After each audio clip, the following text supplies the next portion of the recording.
It was a quiet afternoon when the HOA sent another notice, this time threatening a $10,000 fine for a dock at my lake cabin.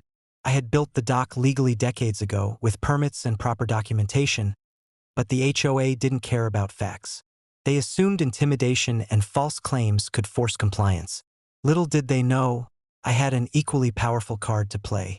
Grandpa and I sat on the porch overlooking the lake, drinking iced tea.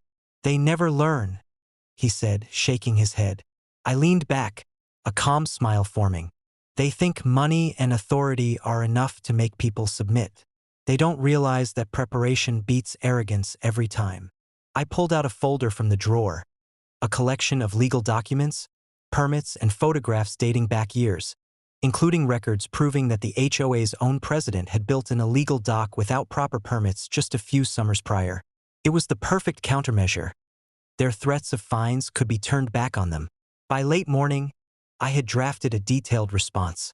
Every claim the HOA made about my dock was countered with evidence.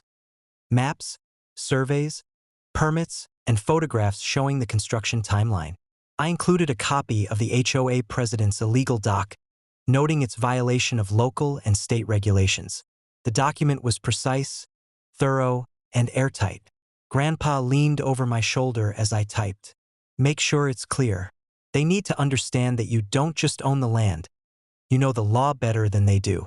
I finished the letter, adding a note that any further attempts to fine or intimidate me would result in legal action, including claims against the HOA for harassment, misuse of authority, and false claims. Then I sent it via certified mail, ensuring it was received and documented. By afternoon, the HOA president called, furious. "You can't do this," she shouted, her voice shaking with anger. "You'll be fined. This is illegal." I remained calm, voice steady. "Actually, it's you who are in violation. Your dock was built without permits, and your fines are baseless. I've documented everything. Any further action on your part will be considered harassment, and I will escalate accordingly." She sputtered, trying to regain control, but the legal documentation left her no options. I could hear the frustration in her voice as she attempted to argue, but every word she said was recorded and could be used against her. Grandpa chuckled softly. "They really don't know when they're outmatched," he said. By evening, the lake was calm, the dock sturdy and legal as ever. The HOA had backed off, unable to continue their harassment without exposing themselves to liability. Their threats were neutralized not with force, but with preparation, documentation, and a thorough understanding of the law. Jake joined us by the water, nodding approvingly. "They won't try that again," he said. "Once they see the evidence, they know they can't win." The sun set over the lake, reflecting golden hues across the water.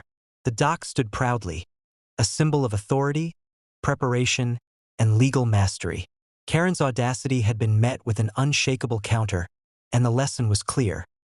Intimidation fails when intelligence, preparation, and evidence are on your side. Grandpa tipped his hat toward the horizon. "Some people think authority alone is enough.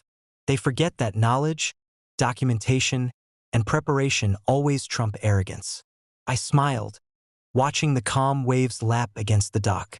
The HOA had tried to punish me, but their ignorance had been their downfall.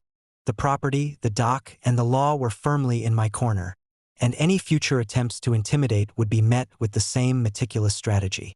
As night fell, the lake glimmered under the moonlight. The dock remained secure, the lesson delivered, and the message clear. On this property, preparation, knowledge, and ownership always win, and anyone foolish enough to challenge that would quickly learn the hard way.